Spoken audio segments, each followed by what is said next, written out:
गेल्या 2 महिन्यांपासून निळवंडे धरणाच्या डाव्या कालव्यातून चाचणीसाठी पाणी सोडण्यात आलंय।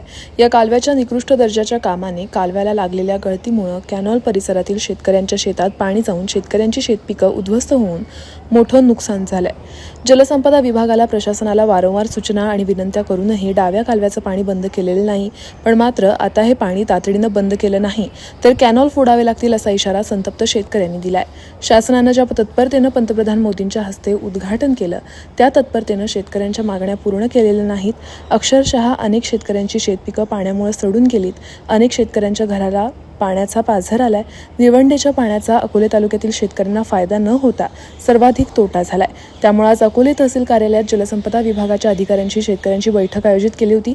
या बैठकीसाठी जलसंपदाचे कार्यकारी अभियंता प्रदीप हापसे, सहाय्यक अभियंता प्रमोद माने, नायब तहसीलदार मुळे हे उपस्थित होते। यावेळी पाटपाण्याचे अभ्यासक मीनानाथ पांडे, कारभारी उगले, महेश नवले यांनी चर्चा केली। कालव्याच्या गळतीवर तोडगा न काढल्यास कोणतीही पूर्वसूचना न देता तीव्र स्वरूपाचं आंदोलन केलं जाईल असा इशारा मीनानाथ पांडे व महेश नवले यांनी दिलाय। या बैठकीसाठी बबन तिकांडे, विलास शेवाळे, कैलास फरगडे, विकास बंगाळ, भाऊसाहेब मेदगे, दशरथ कोटकर, सखाराम कोटकर, शिवाजी नेहे, सोन्याबापू वागचौरे आदी उपस्थित होते। अकोले टाइम्ससाठी अमोल शिर्के, अकोले यांचा हा रिपोर्ट। आज निळवंड्याच्या डाव्या बाजूचं चाचणीचं रोटेशन बंद करण्याच्या मागणीसाठी तहसील कचेरीमध्ये निवेदन देण्याचा आणि बैठक घेण्याचा इथे आयोजन होतं। त्यासाठी निळवंडे प्रकल्पाचे कार्यकारी अभियंता माननीय हापसे साहेब येथे आलेले होते।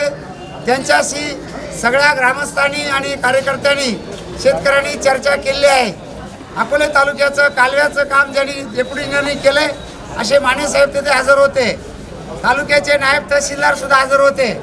प्रत्येक कळस खुर्द, कुंभेफळ, सुगाव खुर्द, खानापूर, टाकळी, डोकरी, उंच खडक, मेंदुरी, माणादेवी, निमरळ इथे काल आम्ही सगळ्या तुमच्या मीडियाच्या प्रतिनिधीसहित प्रत्येक गावामध्ये जाऊन शेतकऱ्यांच्या भावना तिथे आम्ही समजून घेतल्या। महिला असतील, विद्यार्थी असतील, सगळ्या शेतकऱ्यांनी शेतांमधलं साचलेलं पाणी मीडियाला दाखवलं आणि त्या पाण्यामुळं संपूर्ण शेती ही जवळजवळ प्रत्येक गावात 50% शेती उद्ध्वस्त झालेली आहे। ते पाणी साठल्यामुळं शेतीची नापिकी झाली, जमिनी पाणथळ झाल्या, सगळे पाणी जास्त लिकेज झाल्यामुळं आणि उपळल्यामुळं सगळे गावापासून तर शिवारापर्यंतचे रस्ते हे पाणथळ झाले।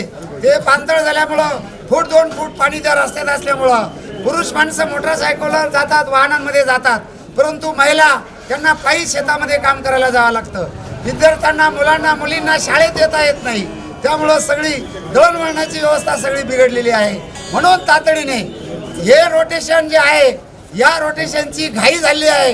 कुणीतरी येणार आणि मग त्याचं जलपूजन करणार म्हणून त्या हे पाणी सोडण्याची घाई केली आहे।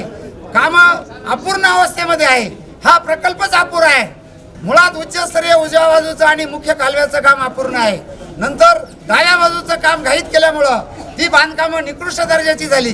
त्याची जी क्युरिंग ज्याला म्हणतो ती पूर्ण न झाल्यामुळं, पाणी व्यवस्थित न मारल्यामुळं, सिमेंट जास्त त्याचं गुणवत्ता त्या कामाला नाही म्हणून पाणी प्रचंड त्या बांधकामांमधून सुद्धा असं लिकेज होत आहे। जमिनीमध्ये काळी माती ज्याला CCT म्हणतो आपण, ज्याला सॉईल टेस्टिंग न करता मुरुम दगडं भरलेत आणि म्हणून हर्टिंग किसिंग व्यवस्थित न झाल्यामुळं भरांमधून लिकेज होतात, बांधकामांमधून लिकेज होतात।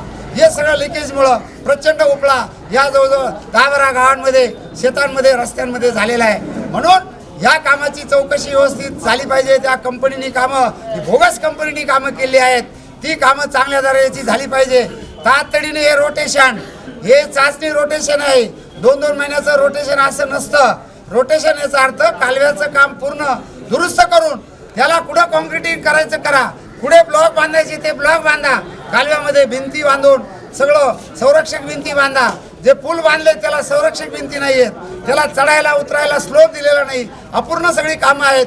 ही सगळी कामं पूर्ण झाल्याशिवाय शेतकऱ्यांचे पंचनामे करून त्यांना नुकसान भरपाई मिळाल्याशिवाय आणि कालव्याचं कॉन्क्रिटीकरण पूर्ण झाल्याशिवाय अपूर्ण कामं, अजून लोकांच्या पुलांच्या मागण्या आहेत, लोखंडी पूल सगळे टाकावेत, हे सगळं होईपर्यंत हे रोटेशन आता बंद म्हणजे बंद। जर शासनाने ते बंद केलं नाही तर आम्ही कुठल्या मार्गाने बंद करायचं ते तुम्हाला जाहीररित्या सांगणार नाही। आणि पुढचं रोटेशन सोडण्याची कुठलीही घाई लाभ शेतकऱ्या लोकांनी करू नये। आम्ही तुम्हाला पाणी दिलंय, कालव्याची चाचणी झाली. कालव्याची चाचणी याचा अर्थ कालवे फोडून तिथं ओढे नाले भरणं याला चाचणी म्हणत नाही. तुम्हाला रेग्युलर रोटेशन कालव्याची दुरुस्ती करून घ्यायचं तेव्हा घ्या, परंतु अकोले तालुक्यातल्या शेतकऱ्यांच्या अन्नात माती घालून दुष्काळी भागाला पाणी देण्याच्या नावाखाली सगळे तळे भरण्याचा कार्यक्रम त्या ठिकाणी ती चालू आहे. पाणी जरूर न्या, परंतु ही आमची कामं एक चांगल्या तऱ्हेने दर्जेदार कामं करा, गळती थांबवा आणि मग पाणी न्या. कारण ह्या धरणासाठी योगदान हे अकोले तालुक्याचं आणि फक्त संगमनेर तालुक्यात जमिनी मिळाल्यात. कालव्यामध्ये ज्या शेतकऱ्यांच्या जमिनी गेल्या त्यांना कुठलाही मोबदला अतिशय अल्प दराने मिळाला आहे. त्यांच्या मुलांना नोकऱ्या मिळाल्या नाही तरी अकोले तालुक्याच्या शेतकऱ्यांनी त्याग केला आहे. त्यामुळं कोणाची 4-2 गावं लाभ क्षेत्रात राहिले असतील म्हणून अजून 4 दिवस लांबवा. एक आमदार उठतो म्हणे अजून 4 दिवस थांबवा, खासदार उठतो अजून 8 दिवस थांबा, पालकमंत्री म्हणतात अजून 20 दिवस थांबा. हे चालणार नाही. जर आज रोटेशन बंद केलं नाही इरिगेशन डिपार्टमेंटनी, महसूल खात्याला, कलेक्टरला आम्ही विनंती करतो, इरिगेशनच्या वरिष्ठांना विनंती करतो, तर शेतकरी त्यांच्या पद्धतीने हे कालव्याचं रोटेशन बंद करतील असा या ठिकाणी मी गर्भित इशारा देतो आणि थांबतो. निळवंडे धरणाच्या डाव्या कालव्याच्या टेस्टिंगच्या नावाखाली गेल्या 2 महिन्यापासून जे काही पाणी डाव्या कालव्यामधून निळवंडे धरणाच्या लाभ क्षेत्रामध्ये चालू आहे त्याच्यामुळं संपूर्ण अकोले तालुक्यामध्ये कळस खुर्दपासून तर निमरळपर्यंत संपूर्ण आमच्या बागायती पट्ट्यातली शेती आज उद्ध्वस्त झालेली आहे. आत्ताच पांडे साहेबांनी सांगितल्याप्रमाणे संपूर्ण निळवंडे धरणाच्या त्या डाव्या कॅनलमधून निकृष्ट काम झाल्यामुळं संपूर्ण त्या ठेकेदाराने अत्यंत त्या ठिकाणी प्रचंड भ्रष्टाचार करून अतिशय निकृष्ट दर्जाचं काम त्या डाव्या कॅनलचं झालेलं आहे. वास्तविक पाहता अकोले तालुक्याची भौगोलिक रचना फार विचित्र आहे आणि म्हणून ज्या पद्धतीने त्या कॅनलचं काम होणं अपेक्षित होतं त्या पद्धतीनं त्या ठिकाणी काम झालेलं नाही. इस्टिमेटमध्ये धरलेल्या सगळ्या गोष्टी वगळून प्रचंड भ्रष्टाचार त्या ठिकाणी त्या कॅनलच्या कामामध्ये झालेले आहेत आणि म्हणून आज 2 महिन्याच्या आवर्तन कालावधीमध्ये संपूर्ण कॅनलपासून तर नदीच्या टेलपर्यंत सगळ्या पाण्याचा उपळा शेतकऱ्यांच्या लाभ क्षेत्रामध्ये आलेला आहे. पहिल्यांदा पावसाळ्यामध्ये जेव्हा टेस्टिंग झाली 14 दिवस साधारणतः त्या ठिकाणी पाणी चाललं होतं, त्यावेळेस सुद्धा लाभ क्षेत्रातील लोकांनी त्या ठिकाणी विनंती केली, संपूर्ण अकोले तालुक्याने सहकार्य केलं की त्यावेळेस सुद्धा मेंदुरी असेल, निमरळ असेल, त्या ठिकाणी वावळे वस्ती असेल किंवा इकडे खानापूर परिसरामध्ये पावसाळ्यात सुद्धा गळती झाली होती. तेव्हा सुद्धा आम्ही वारंवार डिपार्टमेंटच्या अधिकाऱ्यांना सांगत होतो की भविष्यामधलं ज्यावेळेस तुम्हाला याची टेस्टिंग किंवा आवर्तन करायचं असेल तर ह्या गळतीच्या क्षेत्रामध्ये तुम्ही चांगल्या उपाययोजना करा आणि मगच पाणी खाली न्या.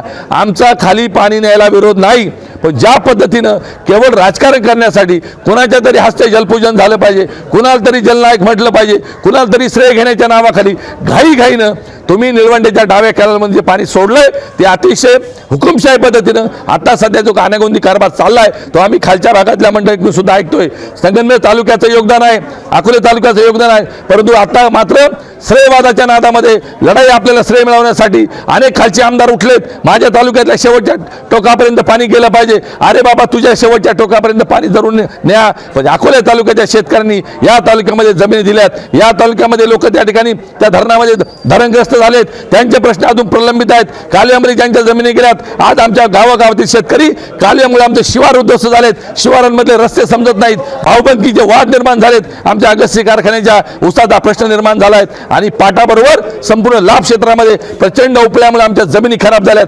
4 महिन्यापासून पावसाळा होता, पावसाळ्यानंतर लगेच हे आवर्तन, सगळ्या क्षेत्रामध्ये पाणी आहे. म्हणून आता रब्बीचा हंगाम आमच्या पूर्ण शेतकऱ्यांचा वाया गेलेला आहे. निमरळपासून तर कळसपर्यंत माझी प्रशासनाला हीच विनंती होती, हापसे साहेब असतील, माने साहेब असतील किंवा आरएनडी मुळे साहेब असतील, यांच्याशी चर्चा झाली.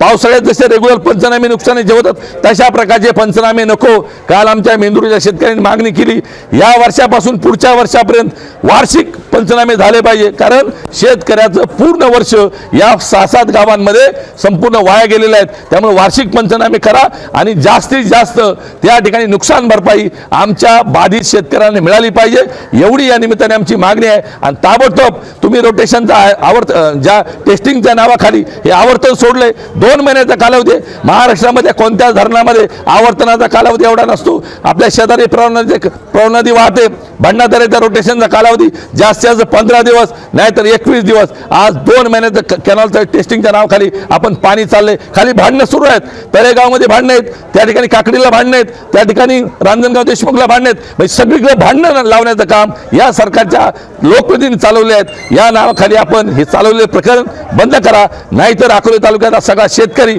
उद्या काय करील हे सांगता येणार नाही. आणि मग ज्याचे परिणाम उद्या तुम्हा सगळ्यांना मंडळींना भोगावे लागतील. सगळ्या लाभ क्षेत्रामध्ये, निळवंड्याच्या लाभ क्षेत्रामध्ये आनंद असेल, पण अकोले तालुक्याच्या शेतकऱ्यांमध्ये मात्र प्रचंड संतापाची लाट आहे. एवढंच या निमित्ताने सांगतो आणि ताबडतोब हे पाणी बंद करा, एवढीच मागणी या ठिकाणी करतो. थांबतो. आपली माणसं, आपलं दुकान. श्री स्वामी समर्थ क्लॉथ आणि मॅचिंग सेंटर, तसेच श्री स्वामी समर्थ एंटरप्राइजेस होलसेल कापड दुकान. अकोलेकरांच्या पसंतीस उतरलेलं कापड विश्वातील लोकप्रिय नाव म्हणजे श्री स्वामी समर्थ कापड दुकान. मनमोहक वस्त्रालंकार, वाजवी किंमत आणि विनम्र सेवा. 6 वार साडी, 9 वार sari, Banarasi silk, suiting, shirting, Manchar टोपी, टॉवेल, शाल, नॅपकिन, फेटा, इनरवेअर आदी साहित्य एका छताखाली. लग्न बस्त्यासाठी खास अद्ययावत व्यवस्था, तसेच लग्न बस्त्यावर ट्रॉली बॅग फ्री. लहान मुलांच्या असंख्य व्हरायटीजचे मनमोहक कपडे. महिलांसाठी होलसेल स्वतंत्र साडी विभाग, तसेच स्वतंत्र लेडीज आणि जेंट्स विभाग. एक वेळ अवश्य भेट द्या, खरेदी करा मनमोहक वस्त्र आणि खुलवा आपलं सौंदर्य. आमचा पत्ता शाखा नंबर 1 श्री स्वामी समर्थ क्लॉथ व मॅचिंग सेंटर, अगस्ती कॉम्प्लेक्स, पहिला मजला, बाजार तळाजवळ, अकोले, तालुका अकोले. आणि शाखा number 2 Shri Swami Samarth enterprises wholesale कापड दुकान, भिंगारे गोडाऊन शेजारी, दत्त मंदिर रोड, कचेरी परिसर, अकोले. प्रोप्रायटर बेनके बंधू. संपर्क 75 88 51 31 33 आणि 024 24 22 33 24.